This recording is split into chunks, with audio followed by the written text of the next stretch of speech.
O avanço tecnológico é uma utopia e uma distopia ao mesmo tempo? Com certeza. Existe privacidade digital ou caiu na rede e não tem mais volta? Não tem mais volta. O vício que a tecnologia traz tem cura? Não. A inteligência artificial pode ser vista como uma ameaça à inteligência humana? Pode.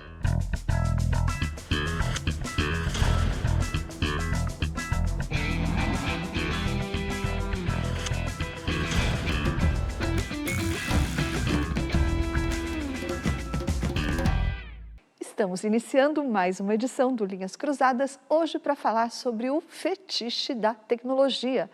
Como lidar com isso? Oi, Pondé. Oi, Thaís. Pondé, na Itália, o famoso chat GPT foi proibido e lá em março, uma lista de pesquisadores, personalidades assinou uma carta aberta pedindo para as empresas de tecnologia pausarem por pelo menos 6 meses as pesquisas sobre o desenvolvimento da inteligência artificial. O que eles alegavam? Alegavam que isso, a inteligência artificial, pode representar um risco para a humanidade, um risco que a gente não consegue ainda calcular. Há por que temer a inteligência artificial? Olha, eu acho que em algum grau sim, né? Acho que porque a gente pode temer toda a ruptura tecnológica gerou algum tipo de transformação perigosa. Desde, sei lá, o avião joga bomba, você viaja, de vez em quando cai. Então, tem gente que nem viaja de avião por conta disso. A gente tem razão para temer. Toda a tecnologia é ambivalente, né? Há 2.500 anos se sabe disso na filosofia. Toda a tecnologia é ambivalente. Agora, sobre esses eventos específicos, o caso da Itália, por exemplo, eu acho que se em algum momento a inteligência artificial for uma ferramenta monetizada enquanto meio de produção, acho que vai ser difícil alguém proibir chat X, qualquer que seja ele. Então, enquanto a coisa ainda está no começo, é normal que o Estado, que está continuamente brigando com a ciência da informação para ver quem tem soberania, né? Está perdendo a soberania para as grandes plataformas e tudo isso, eu acho que é o momento que estados ficam botando um dedo de fora, fazendo bravata. Mas se atrapalhar o consumo de inteligência artificial, atrapalhar os negócios, acho que o povo volta para trás. O Harari, desde o Homo Deus, pelo menos, ele vem nessa batida um tanto apocalíptica, né? Sobre a inteligência artificial, a robótica. Ele acha que isso vai eliminar a evolução, a seleção natural da espécie Homo sapiens. A distância entre nós e essa robótica humanizada, inclusive fisicamente, possivelmente, vai ser a diferença entre nós e o Neandertal, ele fala, né? E nesse sentido de ser um salto evolucionário. Eu não sou tão apocalíptico assim, não. Assim, eu acho que a gente vai acabar usando, se acostumando e até esquecendo o que está usando. Você falou no Harari.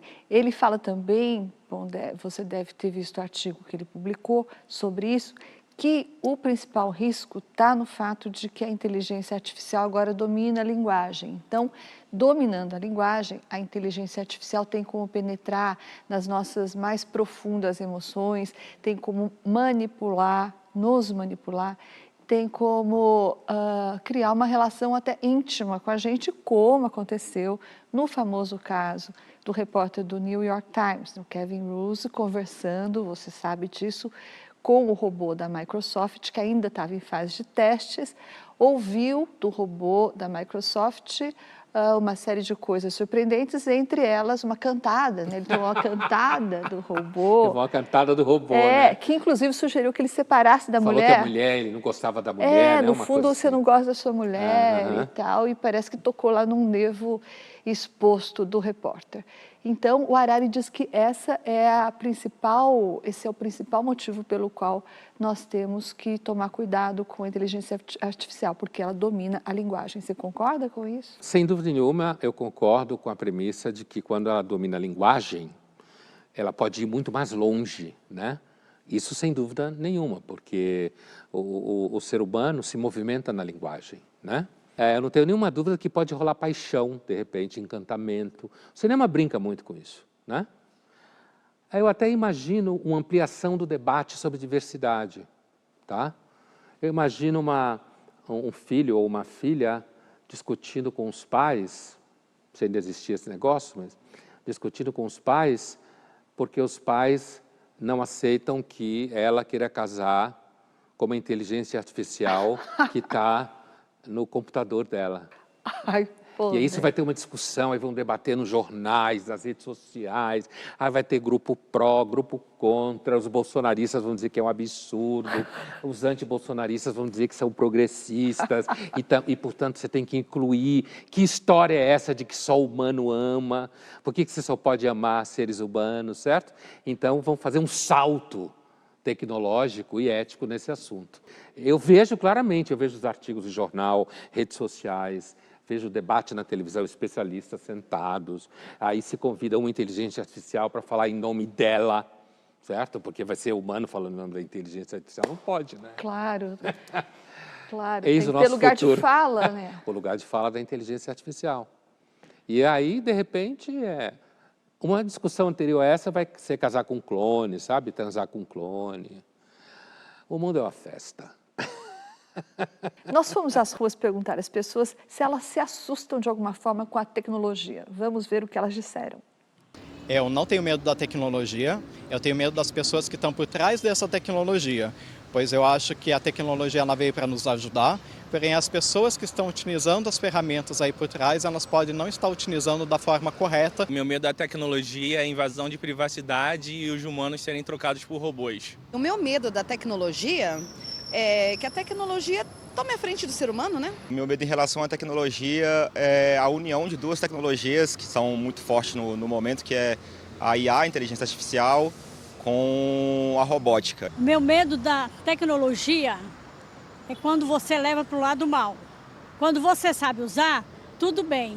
Eu acho que é um avanço e nós temos que inovar cada dia mais. Eu tenho medo, não da tecnologia, mas do ser humano que está por trás da tecnologia, porque somos nós que desenvolvemos a tecnologia. Então, a questão é ter medo de nós mesmos, né? Não da tecnologia em si. Meu medo é que a inteligência artificial se evolua a um ponto que o ser humano não tenha mais controle sobre ela. Meu medo da tecnologia é que a gente pare de saber o limite entre o real e o não real e se distancie do mundo. Meu medo da tecnologia é de ficar burro.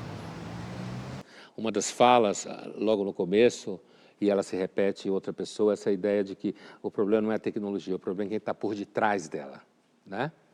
E então, se você aplica isso à tal da inteligência artificial, o problema é, eu vou fazer uma inteligência artificial para valer, ou eu vou colocar nela aquele famoso princípio que o 2001 Odisseia no Espaço falou, né, de que eu tenho que colocar um limite nela que ela nunca possa se voltar contra seu criador. Entenda-se o ser humano, né? E se em algum momento ela ficar inteligente o bastante para fazer isso, né, então pode dar pau, pode dar rolo. Agora, a minha dúvida é se na prática é possível se inventar uma inteligência para valer que não seja capaz de romper qualquer limite. Entende? Então, essa questão aqui de quem está por detrás, eu acho que o problema de quem está por detrás é até certo ponto. Quando você cria, se a inteligência artificial de fato for inteligente, de fato ir além do que o ser humano consegue fazer, então não é quem está por detrás dela, porque ela já vai estar operando. E tem outra coisa, né, Thaís? Eu duvido que qualquer empresa que faça inteligência artificial vá, em algum momento, tomar alguma decisão que signifique que ela vai ter prejuízo financeiro com a inteligência artificial. Duvido. Podem berrar, espernear, aquele povo lá que eu imaginei, artigo, televisão, redes sociais, especialistas debatendo, mas, no final do dia, como falam os americanos, se der prejuízo, fazer qualquer coisa que os éticos estão falando, as empresas não vão fazer. E a gente vai chutar o balde, como sempre chutou. As empresas, por exemplo, já incorporaram o hacker, né? A figura do hacker, que é Um deles, a gente vai ouvir, na verdade, é um ex-hacker, chama-se Daniel Nascimento. Ele vai nos explicar de onde vem a ligação dele com a tecnologia e qual o prazer que ele sente em usar a tecnologia para o mal. Vamos ouvir. Eu me envolvi com a tecnologia em volta dos anos 2000. Fui considerado um dos maiores hackers brasileiros em torno de 2004. E fazer o que eu fiz, eu acho que o maior feito que eu fiz foi deixar o Nordeste uma semana sem internet. Eu ataquei a Telemar, na época que era o provedor de Nordeste e de parte do Rio de Janeiro. Então foi o que eu fiz. Quando a PF me apreendeu como menor, né, não foi uma prisão, foi uma apreensão, eu mudei muitas coisas no meu lado pessoal, em valorizar mais a família, em valorizar mais a proximidade, principalmente da família, coisa que eu não fazia antes. Por conta de ser um dos melhores hackers, eu tinha dinheiro praticamente ilimitado e eu era muito arrogante. Quando eu olho para trás, eu enxergo um garoto que teve muita força, muito poder e muito dinheiro cedo. E como tal, extravasou a vida, fez o que quis, enfim, até chegar à apreensão dele. A grande questão nisso é, quando você olha para trás, você continua fazendo isso com os dons que você tem? Você continua fraudando com os dons que você tem ou não? Essa é a pergunta que eu deixo. É a resistência do vício, é a resistência de não cometer atos ilícitos. Na verdade, né, isso se tornou uma profissão, né? O Brasil, assim, crime digital está em toda parte. E agora não mais derrubar a internet de uma região, mas é você roubar as pessoas mesmo. Roubar, clonar cartão, fazer compra absurda. Então, a coisa evoluiu bastante desde que ele era hacker em 2000, 2004. Agora, é interessante quando ele falava no começo que ele era um garoto, era muito arrogante, ganhou dinheiro, foi importante, sei lá o que, alguma coisa assim. Por um momento eu não sabia se ele estava falando que ele era hacker ou se ele trabalhou no mercado financeiro, sabe? Sabe, esses moleques ganham muito dinheiro no mercado financeiro. Outra coisa que me chama a atenção na fala dele, não tem a ver com ele especificamente, mas que é uma espécie assim, de mantra, de pessoas que, digamos assim, no caso dele, chegou a ser preso, né, pelo que ele falou, né? A Polícia Federal foi atrás dele e tal. Ou seja, pessoas que passam por situações de estresse, assim, e descobrem a família. Alguns descobrem Jesus, né? Portanto, fazem uma trajetória em direção àquilo que os progressistas chamam de ideias conservadoras. Então, fica parecendo que quando você sofre muito, você acha refúgio em estruturas conservadoras, como a família, enquanto que a universidade e a moçada progressista normalmente detona a família do começo até o fim. E a religião? E a religião também. O Jesus também vai no pacote. Linhas Cruzadas volta já já e no próximo bloco nós vamos falar sobre o que significa ter pela tecnologia um fetiche, segundo Marx e segundo Freud.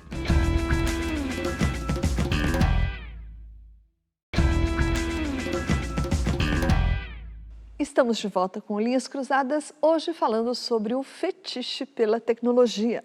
E agora a gente vai ver um trecho da série Silicon Valley que mostra a negociação de uma nova tecnologia acontecendo no Vale do Silício. I love what you did. Really? Philemon Jared. Now, as you know, Hooli is seen as possibly the most progressive company in the world. Part of that is Gavin's commitment to social justice, but part of it is his personal commitment to the people that work at Hooli. In that spirit, Gavin is prepared to give you a very substantial raise and a promotion to go with it. I own 10%. He created it while living in my incubator. Ehrlich Bachman. This is big head. I don't know what any of that means, but I'll give you $600,000 for it. We have the reach and the resources to take what you have done and push it to the global level. That is a generous offer. Shit, sorry. Well, really? No, that's yeah, no, here. It's It's Peter Gregory. Not sure how he got my number. This is Richard. I'll give you $3 million for it right now. Gavin Belson just offered me $3 million for Pied Piper. I'm prepared to give you $300,000. Peter Gregory just offered me 300. Did you say 1,000? For 10% of your company. Okay, $4 million. 200,000. For 5%. Huh? You just went down. No. You're still valued at $4 million, but you own 95% of a potential billion-dollar company. And not just that. I will help you build this company. I will introduce you to the people you need to know and provide the counsel that you need. I will take a small piece, but the company will belong to you, not Gavin Belson. You have until tomorrow to decide. Okay. Pull your head out of your ass, Richard. I'm offering you $4 million right now.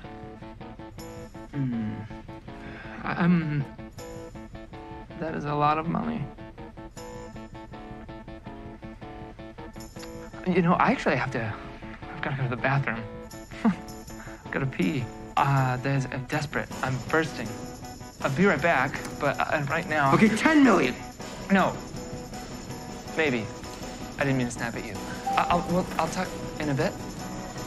Won't be long. Antes de tudo, esse trecho é interessante por mostrar como funciona o capitalismo na real, né? Assim, é como se fosse um pequeno experimento de laboratório, como ele funciona. E, na realidade, esse povo aí hoje é o coração do capitalismo, né? Onde o coração bate mais rápido e apaixonadamente. Achei muito fofo também quando um cara apresenta a empresa e fala que há toda a preocupação do Gavin com social justice, né? Como que alguém ainda acredita numa coisa dessa, preocupação com social justice? Agora, o tema do fetiche aí, na verdade, quer dizer, existe um fetiche, a gente vai já discutir melhor o que é essa ideia de fetiche, mas assim, existe um fetiche aí muito claro, não só pela tecnologia enquanto tal, representada pelo que ele teria inventado, certo? Mas existe um fetiche com relação à ideia do Silicon Valley como um todo, né? No sentido de que o Silicon Valley teria as empresas mais de ponta, mais progressista, onde só existem jovens descolados trabalhando, onde todo mundo tem um QI super elevado, onde aquilo que as pessoas fazem lá, os outros seres humanos mortais farão daqui 100 anos. Aí está o fetiche, né? E é claro que ali é um mercado de tecnologia. O fetiche fica muito claro quando alguém, um encontro de pais... seu filho está fazendo isso. E sua filha não sei o quê. Minha filha está trabalhando numa companhia no Silicon Valley. Oh! Esse é o fetiche. Oh! Né? É alguma coisa que você fala assim e o resto do jantar está todo mundo humilhado. Pô, a filha dele está trabalhando no Silicon Valley. Oh! Então, vamos falar agora de fetiche segundo Marx. Para o Marx, o fetiche pela mercadoria era um fenômeno do capitalismo, das sociedades capitalistas, não é? E que acreditava a uma mercadoria um valor além daquele valor que ela tinha, aquele valor utilitário e além do valor que o trabalho conferia para ela. Isso era o fetiche pela mercadoria do Marx. O que esse fetiche da mercadoria tem a ver com o fetiche que a gente está falando da tecnologia? A tecnologia em si, ela é um fetiche pelo motivo que eu dava antes da hipotética filha que foi para o Silicon Valley. Quer dizer, a ideia de que tecnologia é o coração do avanço, tudo que ela faz é brilhante, a gente não é nada sem ela, sabe? Aquilo que brilha nos olhos das pessoas quando alguém diz assim, isso é uma inovação, né? Então, nesse sentido, a tecnologia ela é valorizada acima do que na realidade ela realiza. Imagina alguém que está fazendo uma palestra e essa pessoa está falando para o público ali daquela empresa que no Silicon Valley, isso foi uns 2 anos antes da pandemia, tá? Tem um tempinho aí. Inventaram um chip que você coloca na pessoa e esse chip elimina memórias ruins do seu cérebro. quando esse chip começar a ser vendido, as pessoas vão poder colocar esse chip e vão apagar as memórias ruins. Só vão sobrar memórias boas. É evidente que qualquer pessoa que entenda minimamente sobre subjetividade, ser humano, seja lá o que for, sabe que o ser humano é constituído de boas e más memórias e que, na realidade, elas estão misturadas, são ambivalentes, né? Então, é claro que essa ideia é uma ideia absurda, mas o mais claro no fetiche aqui é porque, na realidade, esse fetiche da tecnologia hoje ele está ligado ao grande fetiche da modernidade, a ideia do progresso, do avanço tecnológico, da inovação. Então, as pessoas acreditavam no que ele estava falando, certo? Ele estava recebendo uma grana para falar isso para as pessoas. Você imagina? Então, tem esse elemento aí, que é o quê? A tecnologia, ela, na realidade, ela é valorizada acima do que ela, de fato, entrega, ou você aposta que ela vai entregar daqui a algum tempo, né? Como alguns anos atrás, você ouvia a expressão impressora 3D, tinha gente que tinha orgasmo, ereção, né? Impressora 3D.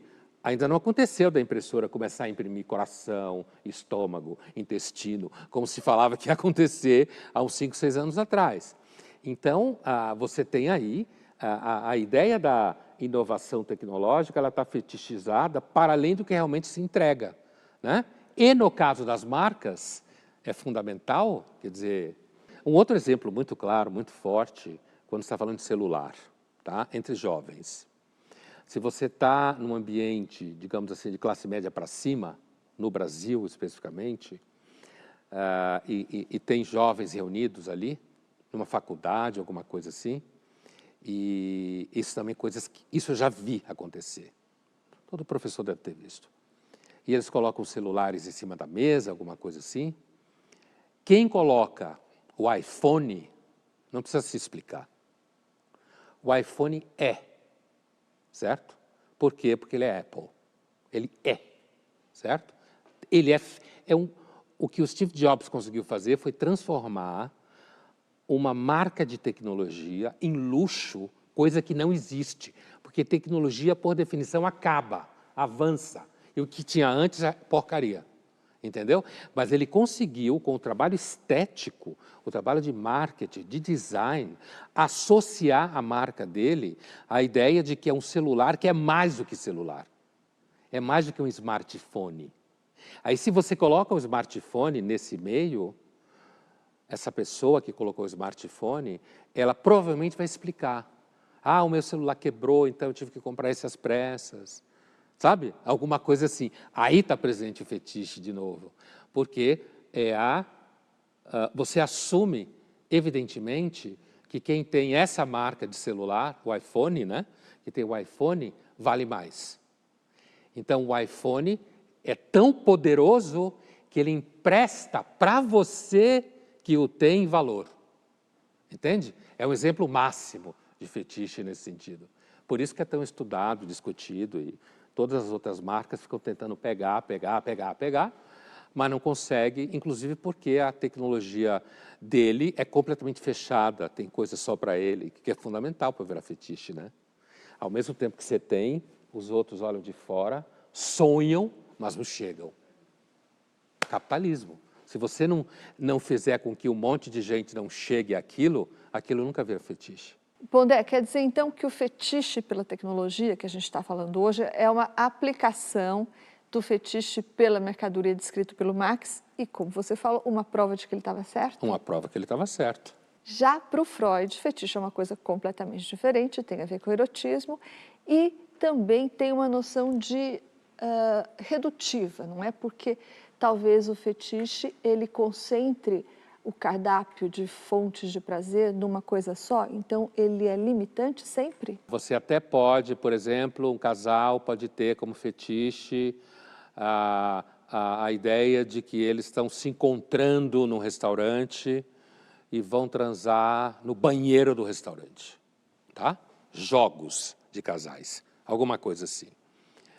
E eles curtem essa coisa, mas quando eles estão em casa assistindo uma série na TV, de repente eles transam também, certo? Aí, esse jogo faz parte do cardápio de prazer, mas não restringe, que é justamente o que você falou.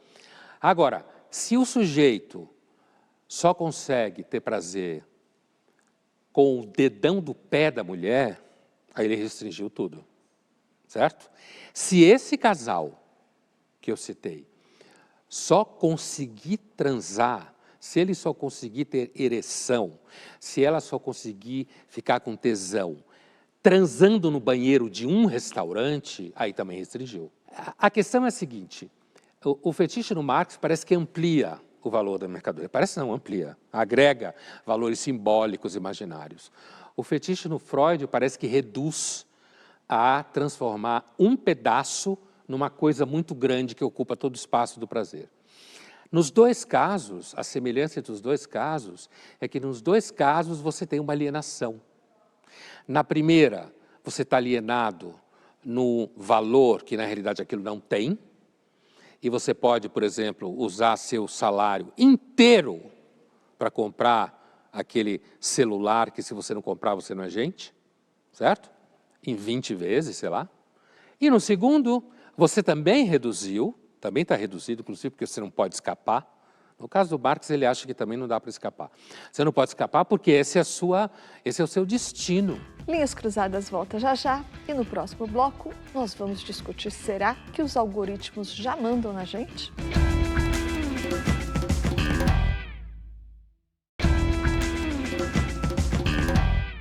Estamos de volta com Linhas Cruzadas, hoje falando sobre o fetiche da tecnologia.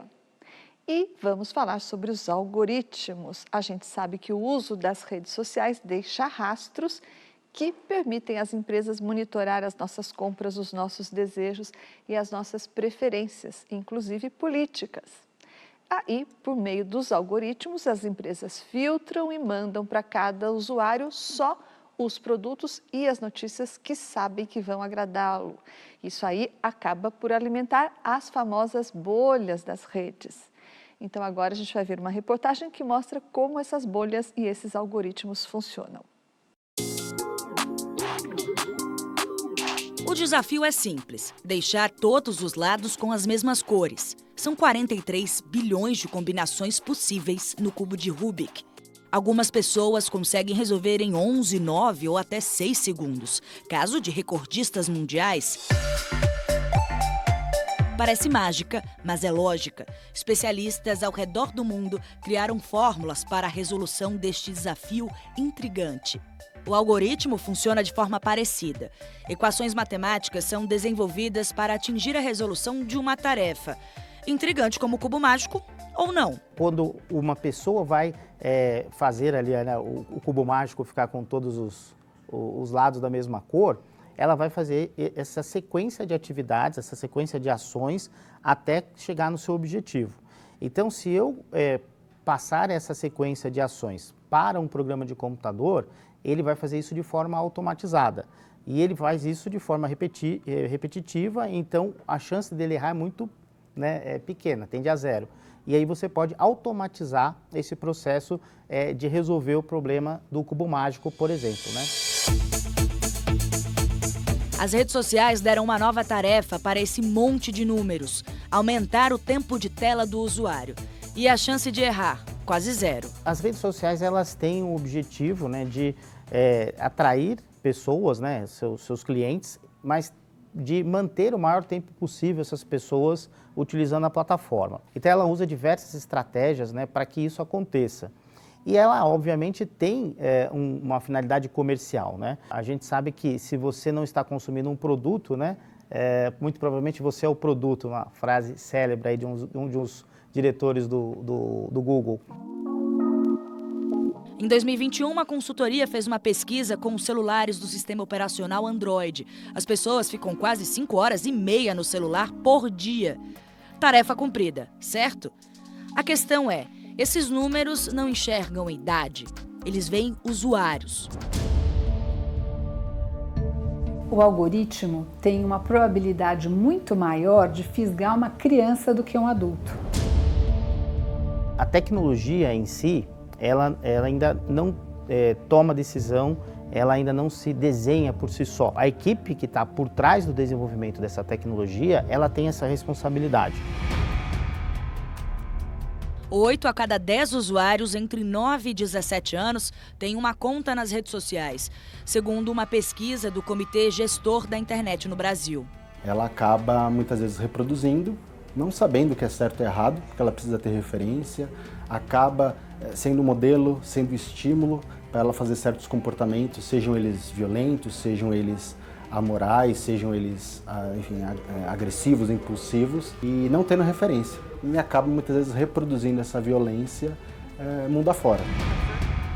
Além de ter esse conhecimento do perfil, né, do comportamento dos seus usuários, ele tem uma verdadeira equipe, né, multidisciplinar que está pensando em estratégias, né, de como atingir objetivos, né, dessa empresa. Então, ele vai oferecer para determinados públicos uma sequência de ações lá, né, no algoritmo que vai levar a um determinado resultado. E quanto mais esse público utiliza, mais o algoritmo tem informações para melhorar essa estratégia. E assim são criadas as bolhas. Os algoritmos criam grupos com interesses parecidos. O filtro, ele fica muito na mão da tecnologia. Furar a bolha não é uma opção do usuário, é do aplicativo. Hoje a gente convive, né, com esses efeitos colaterais, infelizmente, né, com desinformação, com pessoas se vinculando a causas que são ruins, né, que acabam trazendo um impacto negativo para a sociedade.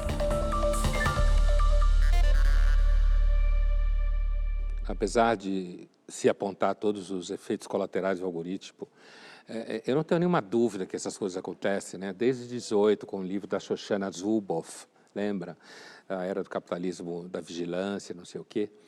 Mas a verdade, me parece, é que no final do dia, todo mundo vai continuar usando esse negócio, mesmo quem ganha dinheiro falando mal disso, certo? Por quê? Porque a internet, o mundo digital, os algoritmos, a gente reconhece uma certa barbárie colorida nisso tudo, né? Um dos entrevistados, inclusive a que falou que a criança é a que é mais atraída por isso.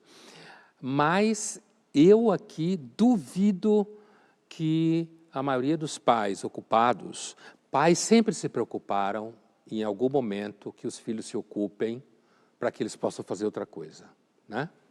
E continuam se preocupando com isso. Há algum tempo era televisão, ou jogar bola na rua, né? Menino, menina, brincar. Hoje isso praticamente não existe. Inclusive tem muitos pais que, se a criança sair para a rua, tem um ataque histérico, de pânico, né? Eu duvido que muitos desses pais que posam falando mal disso tudo, inclusive alguns profissionais, não adorem quando seu filho ou sua filha está com um celular na mão ou um iPad e deixa eles em paz, certo? E aí, um exemplo prosaico como esse me faz pensar que é por aí, normalmente, que vai para o esgoto toda essa suposta crítica a que se faz aos algoritmos. Os algoritmos aceleram a economia, faz dinheiro girar, certo? Identificam o que as pessoas querem. Eu não estou preocupado aqui em defender os algoritmos. Estou falando o que os algoritmos fazem que as pessoas querem, certo? E essa coisa das bolhas, né? Que produz bolhas, que de fato produz dentro das redes sociais, quem vive nelas provavelmente só recebe mensagem daquilo, né? O que acontece é que as redes sociais, elas transformaram um comportamento humano clássico, que é querer conviver com quem ele concorda, antes das redes sociais. Conviver com quem ele concorda, conviver com gente que gosta da mesma coisa que ele, conviver com gente que detesta a mesma pessoa que ele, ou o mesmo grupo que ele. O que as redes sociais fizeram foi ampliaram isso numa escala gigantesca. E ampliaram com isso a intolerância também, porque se você não está acostumado com o contraditório, você, diante do contraditório, tem uma reação exacerbada, não? O que aconteceu é que ficou claro que as pessoas são intolerantes, mesmo quando dizem que estão sendo tolerantes, certo? E que há uma tendência no ser humano, inclusive naqueles que dizem que não são assim, a odiar quem não concorda com eles. O convívio com o contraditório, ao qual você se referiu, é uma coisa que hoje praticamente não existe em universidade nenhuma. É tudo falso, certo? Porque se você tiver contraditório ali, isso implica atrapalhar relatório, atrapalhar a bolsa de aluno, estabelecer briga política, certo? Então, contraditório, essa história de debate, né, é uma conversa meio fiada. Na mídia, ainda existe algum contraditório, mas mesmo assim tem gente que xinga todo veículo que trabalha com contraditório e que trabalha com opiniões que entram em conflito uma com a outra. Que é A, aí o outro diz que o veículo é menos A, certo? A história das bolhas que as redes sociais fabricam, elas de fato fabricam, mas quem gosta de bolhas somos nós. A gente sempre viveu em bolhas. Apesar de que as redes sociais são culpadas de um monte de coisa, não tenho nenhuma dúvida, elas estão se transformando numa espécie de saco de pancada. Agora. Porque, na verdade, elas só estão refletindo os nossos desejos, não criando. E ganhando dinheiro com isso. Então, não é que não existam problemas vinculados às plataformas, não tenho nenhuma dúvida. Primeiro, eu não acho que ninguém vai conseguir resolver isso nos próximos anos, sem danificar completamente o comércio de ideias, certo? Não acredito que consiga. E depois, as bolhas. A gente gosta de bolha. Sempre gostou. Não adianta pôr a culpa no Facebook. É fácil. Vamos agora para o nosso jogo rápido. Pondé, você que é professor, conta como é que você faz para os seus alunos não usarem o chat GPT e a internet para fazer trabalho no lugar deles. Fácil. Eles podem até recolher o conteúdo nessas fontes e provavelmente fazem, mas a avaliação é oral. Há muitos anos eu só faço avaliação oral, porque eu fiz muita avaliação oral na faculdade, morria de medo como todo aluno, mas é muito bom.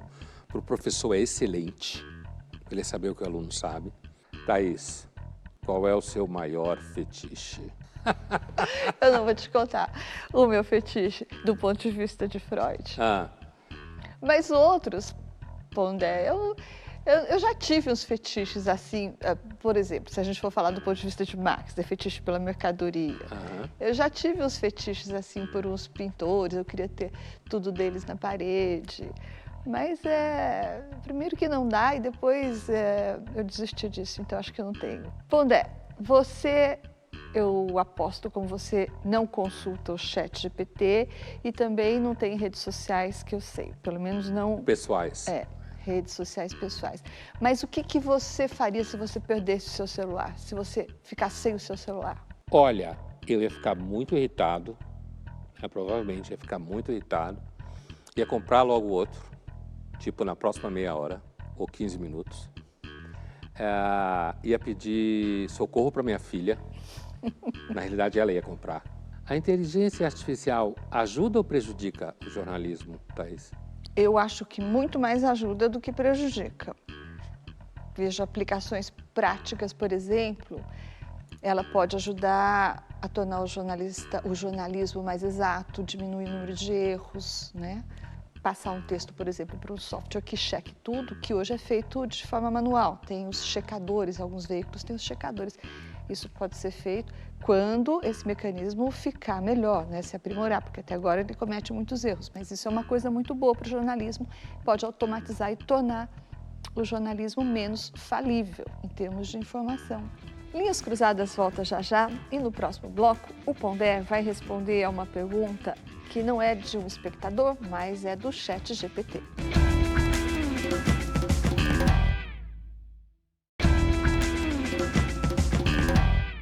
Estamos de volta com Linhas Cruzadas, hoje falando sobre o fetiche da tecnologia.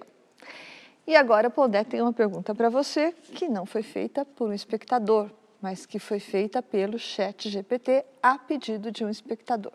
Então, pergunta aqui o chat GPT.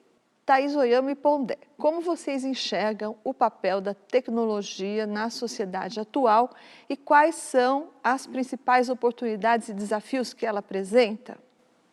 Os nossos espectadores fazem perguntas mais interessantes que o chat. Porque né? essa é uma pergunta... Óbvia. É óbvia, né? É uma pergunta assim, super genérica, mas é capaz de ser um tipo de pergunta que cai no Enem. E sem precisar do chat GPT para fazê-la. Porque alguém vai achar que é o tipo de pergunta para formar jovens críticos.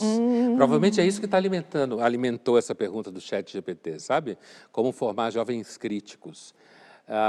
Se o ChatGPT respondesse essa pergunta, provavelmente ele ia dizer que o papel dele na sociedade será aumentar o fluxo de informação, fazer com que as pessoas consigam fazer o melhor agenciamento do seu tempo. Contribuir para um mundo mais livre. Contribuir para um mundo mais livre, onde tenha menos desigualdade informacional, né? Agora, isso tudo pode ser verdade, assim como as redes sociais também fazem. Eu suspeito não, já está começando a acontecer, provavelmente quando essas inteligências artificiais colocarem a cabeça fora do buraco, vão dar tanta porrada nelas que não estão dando agora nas plataformas, sabe? Porque já tem essa coisa aí, que elas vão fazer mentira, passar por tudo quanto é lado.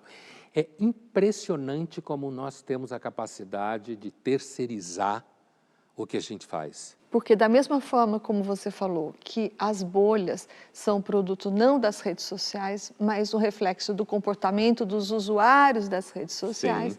Também o ChatGPT há de refletir o que as pessoas falam, não é? Ou escrevem. E nesse caso, eu imagino que ele tenha ido buscar conteúdo naquilo que se considera mais acadêmico, com maior credibilidade, com um teor de crítica social, sabe? E seja um olhar sobre a sociedade de uma forma mais ampla, sem preconceitos, né? Tudo desse ideal aí. Mas eu não tenho nenhuma dúvida que se essa inteligência artificial, por exemplo, começar a instrumentalizar grupos que outros grupos do poder não gostam, vai começar a dar porrada nela. Bom, Def, você falou lá no nosso jogo rápido que você nunca tinha perdido seu celular. Então, provavelmente você não padece de nomofobia. Sabe o que é nomofobia? Nomofobia? É. Eu ia entender que seria medo de regras, Não. medo de leis, por causa do grego. É um termo inventado pelos britânicos que usa as primeiras sílabas da seguinte expressão: no mobile phone. Nomofobia. É quando você fica sem o seu celular porque perdeu, ou sem seu celular porque a bateria acabou, ou sem o seu celular por algum motivo qualquer, e isso te traz uma tremenda ansiedade. Bom, isso tudo para dizer que o celular, como você bem lembrou, é hoje o fetiche dos fetiches tecnológicos, não é?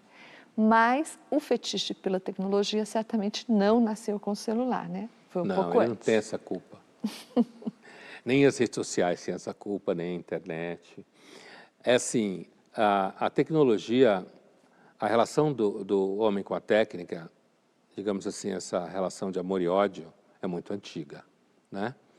Mas se a gente falar daquilo que hoje se chama tecnologia, que seria um pouco diferente do que se chamaria técnica no geral, né? Carroça é técnica. Mas se alguém chamar de tecnologia, só com muita vontade, boa vontade. Normalmente, quando se pensa em tecnologia, se pensa, por exemplo, dada a Revolução Industrial, né? Dada o avanço de técnicas que ampliam a cognição, a distribuição de informação, no caso do mundo da informação, especificamente, da comunicação. O grande fetiche que se desdobra. E veja que o Marx está falando de fetiche da mercadoria, né? Ele está falando, no século XIX, de um processo de instalação do capitalismo, né? A modernidade, ela é capitalista. E você tem um grande fetiche dentro da experiência moderna, já que ela nasce associada ao que a gente pode chamar de transformações, né? E transformações em todos os sentidos. Então, a modernidade nasceu sustentada na ideia de que ela é em si o progresso. Ela é em si o avanço. Ela não é supersticiosa, ela transforma o mundo, ela vai entregar o mundo no futuro, pensando do 19 para cá. Ela vai entregar um mundo em que as pessoas vão viver melhor, vão ter acesso a mais coisas, não vai ter mais ignorância. Quando todo mundo for educado cientificamente, o mundo vai ficar lindo. o que não aconteceu. Hoje ninguém sabe como você poderia educar todo mundo cientificamente, e tampouco pessoas que praticam a ciência necessariamente são pessoas melhores do que as outras, certo? Então, mas ainda assim, se você me pergunta qual é o fetiche maior no sentido marxista, é a ideia de progresso na modernidade. Se você tira a ideia de progresso da modernidade, ela fica como uma barata tonta. Ela se perde. Ela não sabe para onde vai. Porque a ideia da modernidade é de que aquela visão de mundo de que o novo não importava, ou que as coisas se repetiam o tempo todo, certo? Em ciclos, né? Da natureza. Tudo isso a modernidade deixa de lado e cria uma concepção de tempo, que é uma concepção de tempo organizada a partir da noção de construção racional, industrial, lógica e científica do mundo.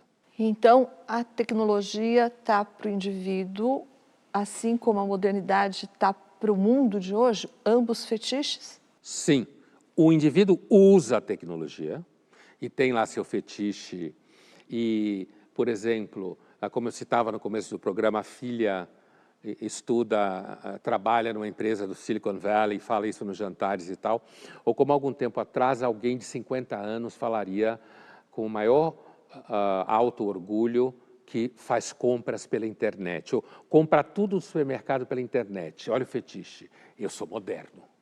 A palavra moderno, no sentido histórico coletivo, continua sendo a mesma coisa. O que alguém quer dizer quando fala que uma mulher é moderna? Seu pai é moderno. Essa ideia é muito moderna. Vamos modernizar as coisas? Continua sendo igual ao 19.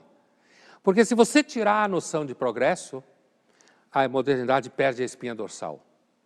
Ela vira mais uma época que faz coisas assim, assado, que avançou tecnologicamente em relação aos outros momentos, mas que isso não significa que em algum momento ela não vá dar com os burros d'água, como grandes civilizações deram, como a romana, a grega, né? Então é isso, o grande fetiche que alimenta o fetiche da tecnologia, porque a tecnologia ela é fetichizada porque o valor dela é que ela significa inovação, transformação, avanço. É aquela coisa, quando o burguês acorda deprimido, ele procura uma matéria que fale de uma nova descoberta científica. Aí ele sai da depressão. E ele diz, não, estamos avançando. Estamos avançando. Você fala para alguém que acha que a modernidade é uma grande coisa, não tem saída, não tem solução, a pessoa vai e bate a cabeça na testa, na parede. Bate a testa na parede. 30 vezes assim. Vamos ver agora uma cena do filme Ela, que mostra uma relação entre uma inteligência artificial e um ser humano, um homem. Hello, I'm here. Oh. Hi. Hi. How you doing? I'm well. How's everything with you? Pretty good, actually. It's really nice to meet you. Yeah, it's nice to meet you too. Oh, what do I call you? Do you have a name? Yes. Samantha. Really? Where'd you get that name from? I gave it to myself, actually. How come?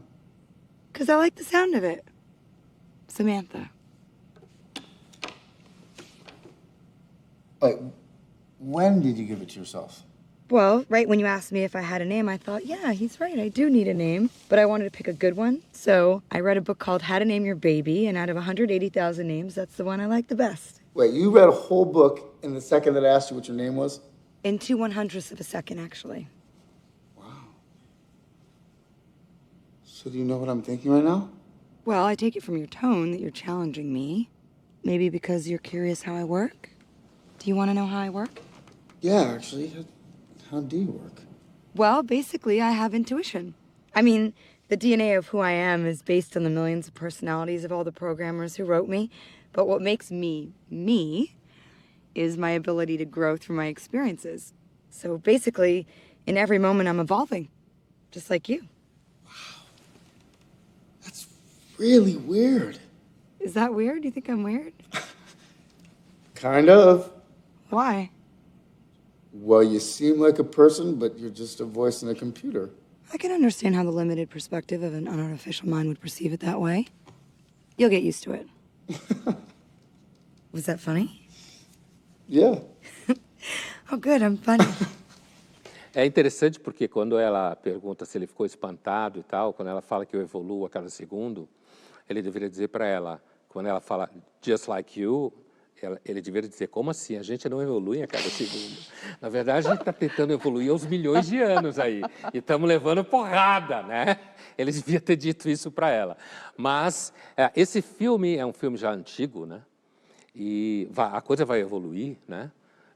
Vai ter uma discussão muito interessante quando ele vai com o amigo e a mulher do amigo e ele quer levar ela, Her é o nome do filme, né? Quer levar essa Samantha, que opera numa espécie de celularzinho, assim, um aparelhinho assim. E ela leva um papo com a outra menina, conversa de menina, e ele está lá com a sua namorada. E aí está até um teste de preconceito, né? Como assim? Sua namorada é uma inteligência artificial? Ah, tudo bem, é legal, isso é moderno, né?